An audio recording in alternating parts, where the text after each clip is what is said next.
Hello, and welcome to the first episode of Shotgun Media. Today we will be taking a look at a very lovely film entitled The Bye-Bye Man. I was originally going to make the first episode a look into the world of The Grudge, but as that movie has some semblance of competency to it, as well as a rather prevalent bias on my part as I actually enjoyed the movie, I figured I would begin the series with an examination of some rather low-hanging fruit.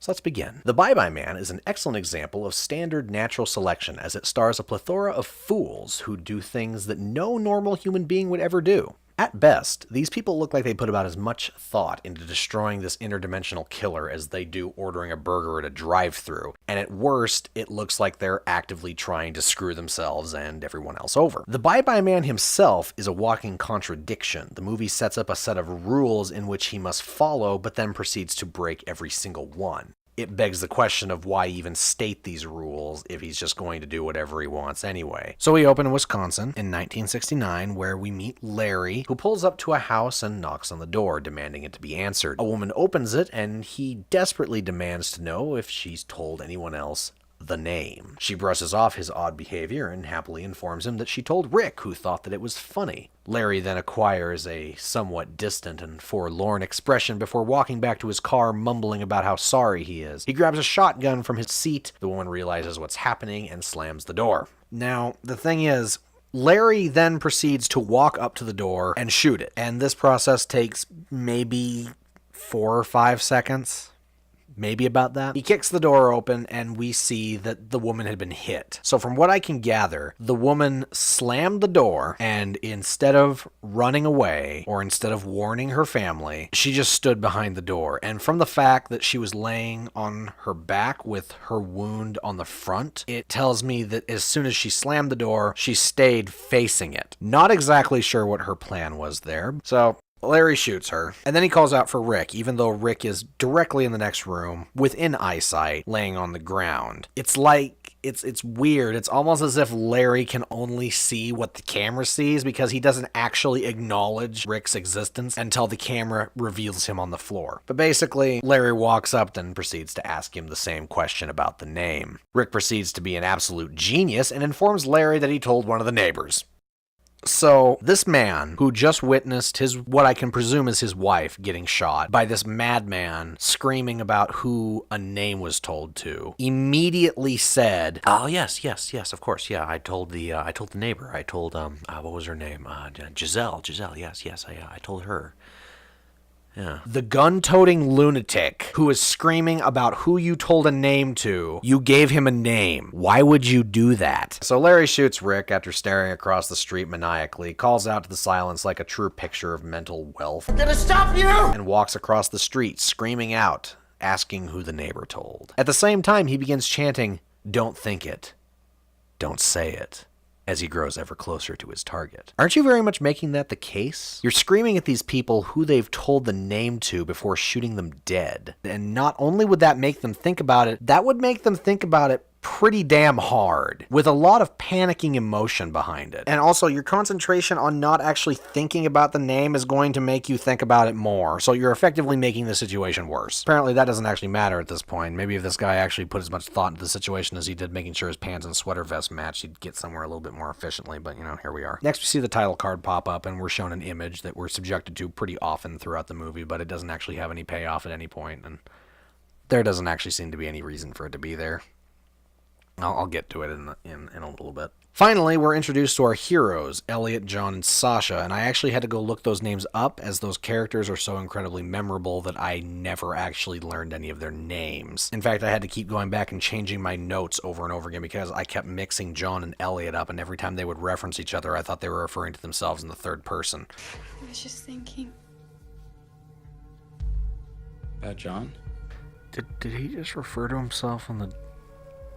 Oh, God damn it. So they shuffle around an empty house for a bit, and from what I can gather from the amount of attention I'm giving this scene is that our fearless trio are college students renting this house as an alternative to living in a dorm. Sasha and Elliot are the lovely couple, and John is the third wheel. I'm sure that'll never be a stupid problem at any point. That, of course, becomes even more evident as we see John flirting with her in the very next scene. How are they able to afford this place?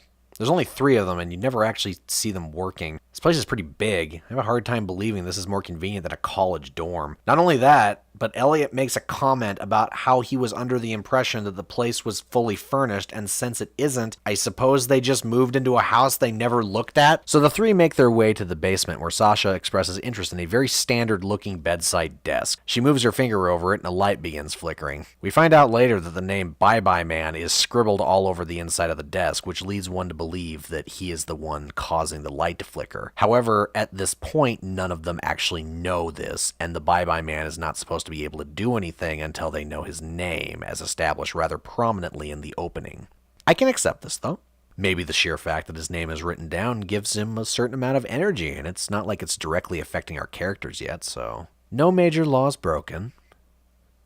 Yet. So Sasha hears a coin dropping in a nearby crawl space, and we're immediately jump scared by a door slamming. Again, the Bye Bye Man seems to have a lot of abilities, for the fact that he hasn't been called into existence yet, but I suppose he hasn't actually done anything, so fair enough, I guess. So next we get the party scene of this movie, in which we are introduced to Elliot's brother and niece. The niece, who is at a party that probably has alcohol at it, makes her way upstairs for no other discernible reason other than to make a beeline for the crawl space that we had the coin jump scare in earlier. She opens the door and a large dog-like creature sticks its head out of the crawl space on the opposite side of the room. Alright, this is admittingly kind of a cool shot, if you don't look at the CGI. But we have officially crossed over into broken rules territory. I was willing to forgive the first 2 instances, but we have hit strike number 3. It is established again and again throughout this film that the Bye Bye Man and his hellhound are literally nothing without the knowledge of their being. Yet here we are with constant lures and hints, as if the 2 are baiting them to find out the name so they can start causing a problem. Clearly they can already physically manifest, so why do people need to be thinking about them in order for them to do anything? They already are doing things. They're basically just kickstarting the plot because apparently it's too hard to write something interesting that abides by the rules presented. I mean, it's not like the name is that hard to figure out. Either of our male main characters could say it on accident when saying goodbye to one another. Bye-bye, man. Yeah, see you, dude. What's more, has this accidental name drop never happened? The Bye Bye Man should have no reason to try and lure people to his name even if he were capable of doing so. Is this movie trying to tell me that no 3-year-old has ever said these words out loud on accident? I'm pretty sure I've accidentally said this at least once in my lifetime. It's not like the characters need to have the prior knowledge of what the entity is, as simply seeing the name written down is enough to summon him. But apparently that doesn't even need to be the case. He can just spawn coins at any given time to progress the plot into Act 2. So Elliot puts the coin in the desk, the coin falls out, Elliot pulls the drawer out to look for a hole where he finds the inside covered in inane scribblings reading "Don't say it, don't think it." He tears the paper off, and the absolute genius that I can only assume was Larry wrote the Bye Bye Man underneath the paper that practically was a neon sign saying "Remove me." Glad to know Larry had the forethought to destroy all knowledge of the Bye Bye Man by killing the people who knew the name, and then very half-heartedly covered the name up written in the desk with a piece of paper. Don't burn it or anything, just cover it up and then make it stupidly obvious that it's there. Clearly the mark of an intellectual. So next we're introduced to Kim. Kim is a psychic. You're actually psychic? Sensitive, my mother says. Oh, sensitive, huh? A psychic in a supernatural horror film. So her entire character arc is about as predictable as the passing of time. Elliot, who decides to be a complete asshole to her about this, declares that he needs proof that she's psychic. And instead of not actually caring if he believes her or not, she decides to put together a seance for him. Isn't that quite the coincidence that Sasha just happened to have a psychic friend that she invited over the day that her boyfriend read the Bye Bye Man's name? Then that psychic friend just happened to get into a conversation about it, which in turn led to them doing the seance. Not before, but immediately after he read the name. That is just such a... How about that? So Elliot continues being an asshole, and John continues being a weirdo while they do this, and nothing of any particular interest happens until... Don't think it. Don't say it. Don't say it, don't think it. Don't say it, don't think it. Don't say it. Don't think it. Don't say it. Don't think it. Don't say it. Don't think it. Don't say it. Don't think it. Don't say it. Don't think it. Don't say it. Don't think it. Don't say it. Don't think it. Don't say or think what? The bye-bye man. All right. So we've successfully come to the end of Act 1 because our fearless hero doesn't know how to follow the simplest of directions. Wonderful. So we get a scene immediately after this, which I think was actually fairly well done, as we get our first look at the Bye-Bye Man standing in Elliot and Sasha's room, watching them in the corner. Elliot switches on his light and sees that it's just a coat hanging from the wall. Sadly, this moment of competence is short-lived, as it is followed up by Elliot slowly walking around his house and standing behind John's door, listening to him having sex with the psychic girl for 20 God-forsaken seconds.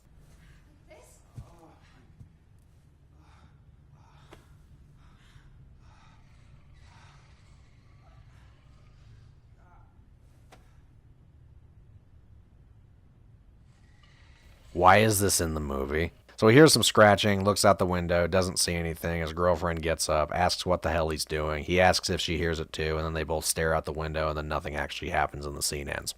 Brilliant. What a missed opportunity this scene was. The scratching was implied to be coming from outside, so there could have been a very tense scene in which Elliot bravely went to investigate the source, and we're left waiting from the perspective of Sasha as he did so. I use the word bravely very loosely, obviously. Yes, I know that's a horror movie trope. Still would have been a better scene. But of course we had to take the movie's duration into question. The movie itself is already an hour and 40 minutes long, and that probably would have been a pretty lengthy scene, and if it would have happened, we might not have gotten to see John and Sasha awkwardly talking at each other about how bad at sex he is after he drops her off at her house.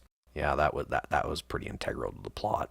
Oh yeah, and this happens. John demonstrates the art of acting for us, and it's something.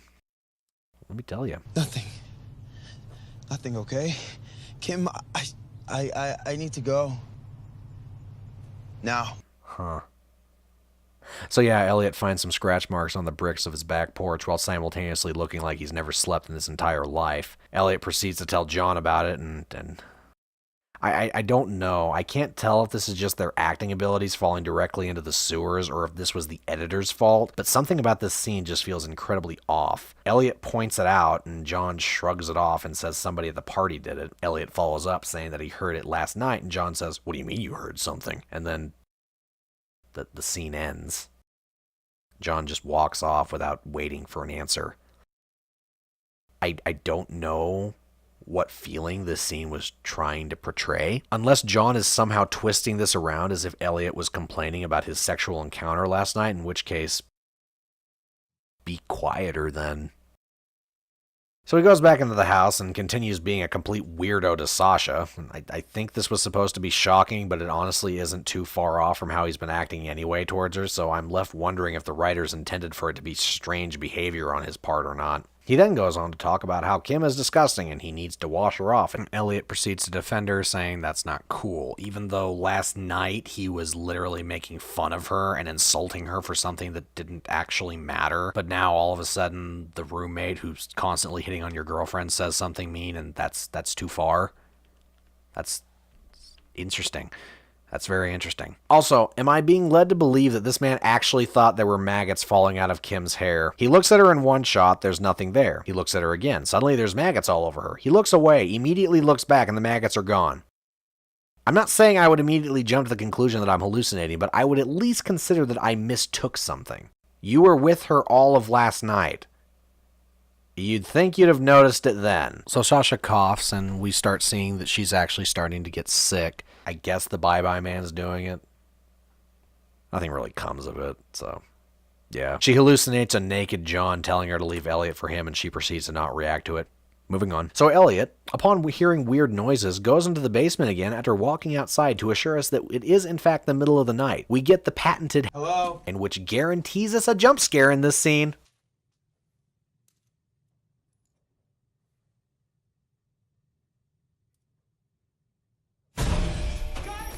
Thankfully, we get rid of that pesky horror thriller nonsense and get right back to the important stuff. What were you doing? Studying, talking? Wonderful.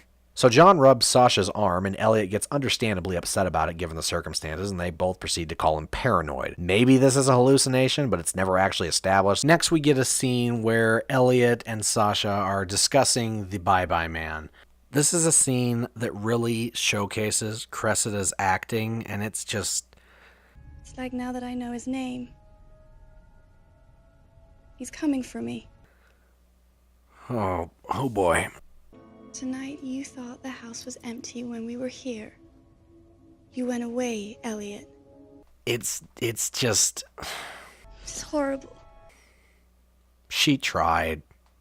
The thing is I don't even really think that this is entirely her fault. The actress herself is British, and the filmmakers wanted to make this character American. So they're having her try to do an American accent when she's not really that experienced with acting to begin with. So, Gams rolls? We didn't hear you. You have a weird house, Mr. Daisy. if you're focusing on what your voice sounds like and not your actual performance, it's never actually going to end well. And then we get whatever the hell this is. And now that it's been brought up, now is a lovely time to discuss it. This train pops up repeatedly throughout the film. Makes you think there's some kind of backstory or lore about the Bye-Bye Man that involves it. There's not.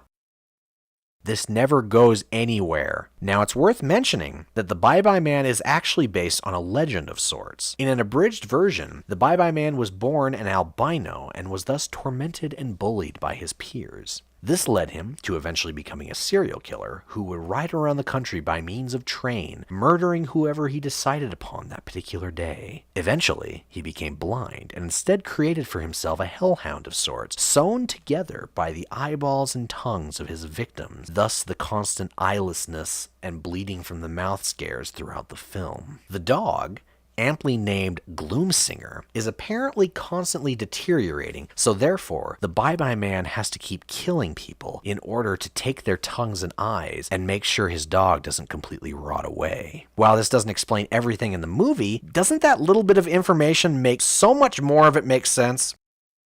It's never said at any point in the film. So we get our obligatory research scene, and it turns out the words Bye-Bye Man don't actually turn up any results. It's almost as if it was documented more people would be dying. But the entity's catchphrase comes up with one result. Also, the greenhouse owner's name is Mr. Daisy. Subtle. So anyway, Elliot proceeds to continue displaying his raw intellect by telling the librarian about the Bye-Bye Man.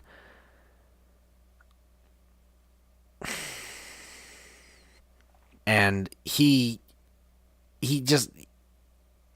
Have you not figured out that you shouldn't tell people about this? The thing's catchphrase tells you to not, and you knew that before you even knew the name. How did it even cross your mind that this was a good idea? Alright, so we get a continuation of the movie's opening, and the neighbor actually puts up a fairly decent fight at first. I guess books are a good alternative to defending yourself from a shotgun instead of, I don't know, running away through the door that's directly behind you. This works for a moment. What the hell? This girl doesn't even look scared. She just looks mildly annoyed that Larry burst into her house with a shotgun and murdered her mother. So Larry's shotgun stops working so we can get this moment of tension as he tries to shoot himself twice. And when it doesn't work, he resigns himself to drink poison instead. But not before he sees the Bye-Bye Man observing his dog in all its CGI glory, eating the corpses of the people he just murdered. It's like someone redacted the whole story so no one else could read it. Why would anyone do that? Also, this librarian sure does know a lot about this story she just found out about. Interesting. So Elliot proceeds to write Bye-Bye Man on a piece of paper and realizes he shouldn't be doing that, and then kind of sort of makes a half-hearted attempt to scribble it out. So you found out that you shouldn't be spreading the word here, but you're still not thinking that maybe you shouldn't have let the librarian in on your clearly life-threatening problem. Brilliant. Yep, that's completely illegible. Good thing you're here, Elliot. So I suppose he doesn't know yet that the Bye-Bye Man can cause hallucinations, so I can't get too upset at the fact that he believes that Sasha's cheating on him upon seeing this, but like, man, you just lost an hour sitting in a library for what you thought was 30 seconds. I would be questioning everything I saw at this point. Hey, look, a jump scare. That was, yeah, that kind of proves right there that Bye-Bye Man's just trying to make you think this crap, but, yeah, you know. You're not smart enough to figure that out. So Elliot goes to Kim's house to ask for another seance, and Kim is clearly insane at this point, and she's about as subtle about it as a semi-truck crashing into a library. Listen, what are you doing? You mean right now or since the party? She goes and washes blood off her hands after practically announcing to Elliot that she's completely lost any semblance of lucidity, and Elliot picks up upon it about as well as you'd expect at this point. On the car ride over, Kim basically explains that she's going to murder him and both his friends, and Elliot looks down at the bloody weapon, very obviously sticking out of her purse, and after Elliot informs her that he told the librarian as well, Kim mentions they have to get to her too, to which our junior detective replies with, What do you mean you have to get to her? Sadly, we may never know the answer to that question, as Kim sees a car wreck next to a train track with some injured civilians, causing her to demand the car to be stopped. Okay. Try to bear with me on this, because this is the point where our heroes decide to throw all logic and common sense out the window. It's pretty fantastic. So after explaining that you can't trust literally anything that you see, Kim caves in at the very first awful thing she sees. Not like we could expect anything else from him at this point, but Elliot doesn't even question this as he stops the car and allows her to jump out. Elliot immediately grabs the bloody hammer out of Kim's purse and decides to jump out of the car himself and chase after her with it still in his hands. This is happening while the train crossing begins ringing, but Kim decides to continue sprinting at it. Elliot even yells out to her that she's hallucinating and that there's a train coming, and shockingly enough, she doesn't listen to him. Now, the car wreck is shown to just be beyond the train tracks. However, Kim decides to stop directly in the tracks and then just stand there, smiling. I don't know if this was intentional or not, or if she messed up when the director said action, and that shot just went through the entirety of post-production and made the final cut, but it's very strange. But yeah, she gets hit by a train. Yeah. The policewoman questions our three scholars, who manage to act as suspicious as physically possible, and they barely keep in the name, somehow, and then proceed to fall for every single hallucination thrown at them, despite Elliot continuously babbling about how he makes you see things. He makes you see things. Dear Lord, it's like watching a middle school bully picking on a bunch of kindergartners at this point. How these three are not thrown into a mental institution after this is beyond me.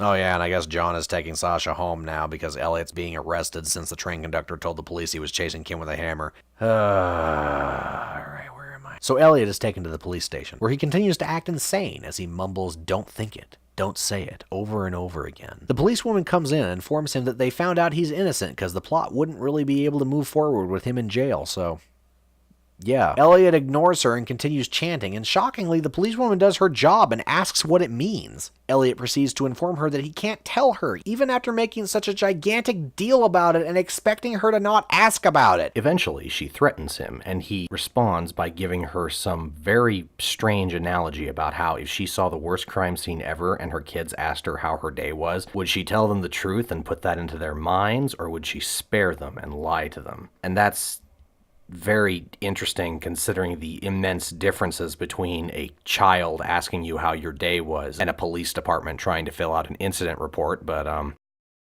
okay. Either way, this should have made Elliot look even more insane because he says this immediately after. I'm afraid of putting this into your head. But then they immediately let him go in the next shot. Yeah, he seems pretty level-headed after he chased his friend into a train with a hammer, after he acted like an absolute lunatic at the crime scene, and even more so during the interrogation. Yeah, just let him go, it'll be fine. Yeah, definitely. Go drive your own car, Elliot. Don't let your brother give you a ride or anything. You're definitely not a danger to anyone on the road right now. So guess what he comes home to and immediately believes is actually happening. Yep, this is what we're doing now. So Elliot grabs a baseball bat, and John apparently feels no threat whatsoever upon seeing it, and he gets beaten in the head with it. Oh, look at that. They weren't actually having sex. I didn't see that coming. The librarian calls next, and she's crazy too. Elliot ties his unconscious friend up, just in case he starts looking halfway reasonable about anything, and drags him away, informing him that he's going to fix this. His reasoning on why he tied him up is so he doesn't tell anybody about the Bye-Bye Man when he wakes up. Good thing we have a thinker on our hands. Okay, so would you like to know what his plan is to defeat the Bye-Bye Man? Okay, so he takes the nightstand, right? You know, the one with Bye-Bye Man written on it? Okay, alright, cool. He takes it out back, right? Okay. And he throws it down a hill. He threw the nightstand down a hill.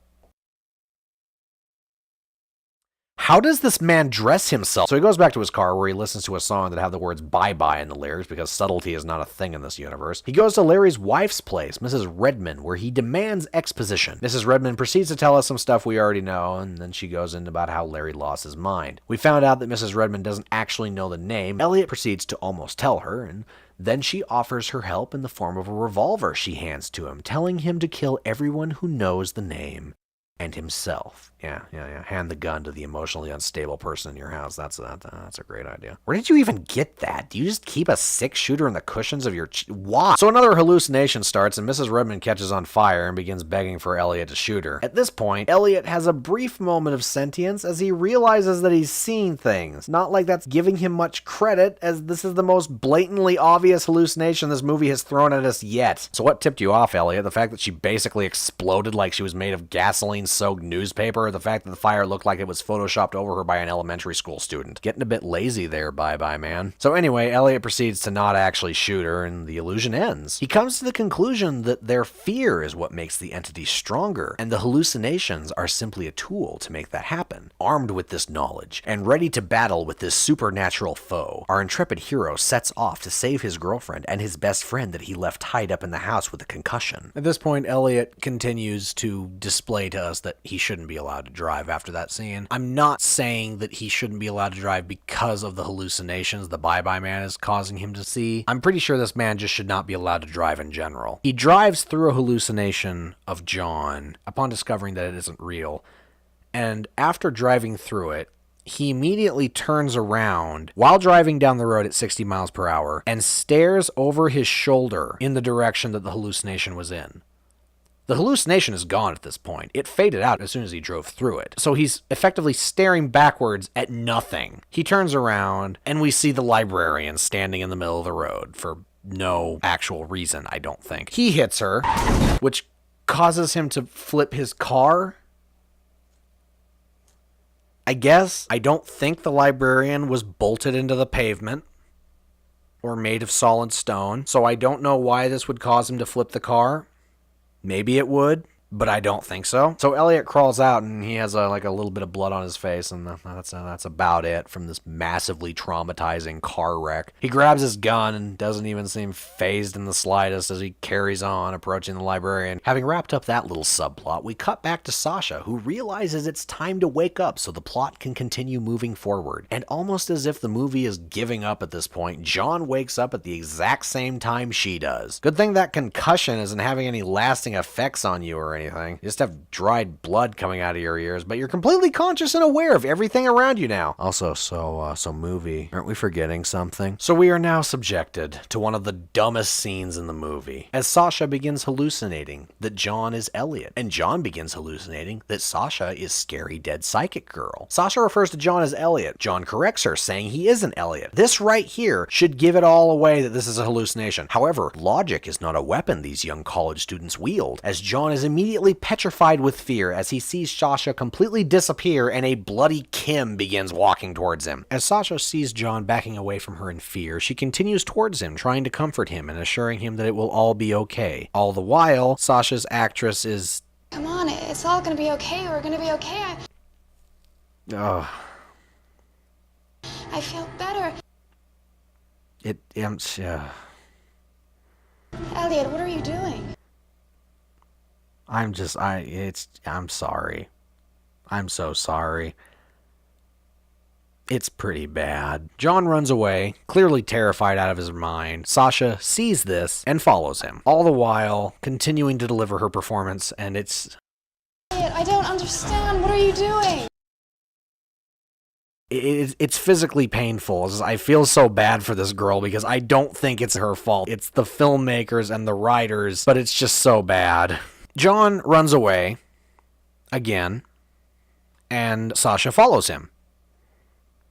Again, John, terrified, screams at Sasha to get away. And this is the expression that Sasha gives back to him. And we're going to pause right here. Okay, so, dear Lord. All right, so, John, I I can't really expect anything from him right now because he's in full-out panic mode at the moment. Even though he was given a couple hints that this isn't real, fine, sure, Kim's kind of creepy looking here. I would go as far as to say she's actually the single most scariest part of this film, which is kind of sad considering she's one of the victims and not the actual movie monster, but I digress. John's freaking out.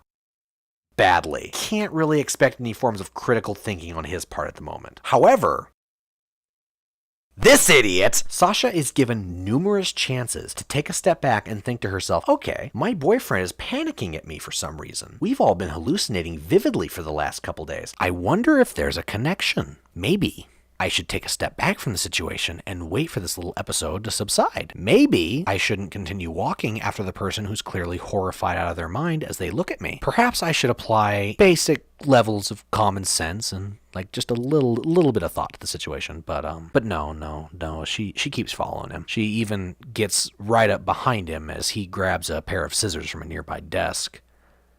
Even though nobody would ever do that. But, we gotta get that quick jump scare in. But don't worry, Elliot has arrived to save the day. Not only does he have the knowledge that he can use to battle the Bye-Bye Man, but he shouts it all out to Sasha and John as he races up the stairs. Sasha, John, it's a trick. It's not real. Clearly, Elliot will use this knowledge to save everyone. Or, he could throw all of it out the window and believe the very first unsettling thing he sees. Brilliant. Alright, so, Elliot, tell me.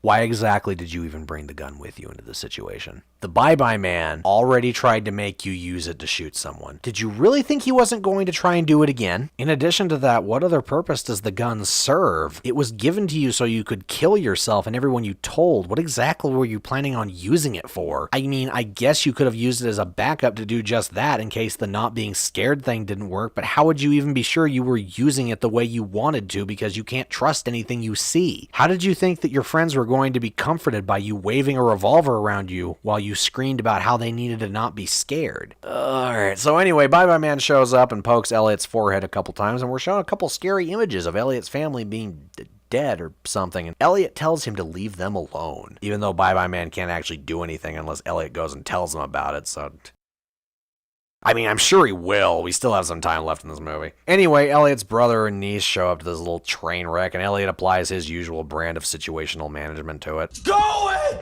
They yell at each other through the door for a moment. Elliot almost says the Bye-Bye Man's name for no reason whatsoever, and Bye-Bye Man opens the door from upstairs with his mind, because I guess he can do that too. Next, we get this truly dramatic bit, where Elliot tries to keep the door shut while simultaneously holding his hand over his mouth and still trying to talk while doing so. This is our protagonist, ladies and gentlemen. Finally, he gets the door shut, and we get this tense moment where we don't know if Elliot's brother is going to find out about the Bye-Bye Man or not. Not for any intelligent reason, mind you, but because Elliot is a gigantic moron and keeps saying it out loud. But don't say it! Don't think it! So Elliot shoots himself in the head, and the collective IQ of the world gets just that much higher. Oh yeah, and then the house caught on fire because I don't know why. So anyway, the movie sputters and coughs to a grinding halt as we find out the little girl found the nightstand that Elliot so cleverly disposed of, and she says there's writing in it. But when asked what it is, don't worry folks, she can't read in the dark. Not like it matters anyway, because the movie ends with John being taken out alive, and he proceeds to immediately say the Bye-Bye Man's name to Trinity as the movie cuts to black, and I mean, I'm just not even surprised about that at this point. Oh, God, okay, so that was kind of a disaster. Let's sum this up here. The Bye-Bye Man can't do anything until you know his name. But he kind of can, if he really wants to. The train imagery is confusing and weird and acts like it's teasing some kind of backstory about the entity that never actually has any payoff whatsoever. There's just trains. Yes, there is a backstory to this legend, but it is never addressed in this movie. It should have been addressed in this movie. Our trio of idiots take every single opportunity given to them to make things 10 times worse. This is not even just normal horror movie levels of, oh, don't do that, don't follow the weird noises into the dark room. There are moments where I legitimately wonder if these characters have any thought process at all. John's a creepy weirdo. Sasha has the personality of a brick wall. wall, and Elliot acts like he routinely pours Imodium into his ears. No character in this movie acts like a human being. The closest thing we got to a relatable character was Elliot's brother, who had less screen time than the dead psychic girl. The writers even gave these characters a way out, and they proceeded to completely forget it even existed and didn't even try to use it. It's one thing when you're hallucinating, but when you know you're hallucinating and still end up shooting your girlfriend on accident, you really can't blame the Bye-Bye Man for that. I also wouldn't sit there making a conscious effort to not say the name of the creature out loud, thus dooming my friend. Not saying something isn't that difficult, contrary to what this movie would like you to believe. These people are just idiots.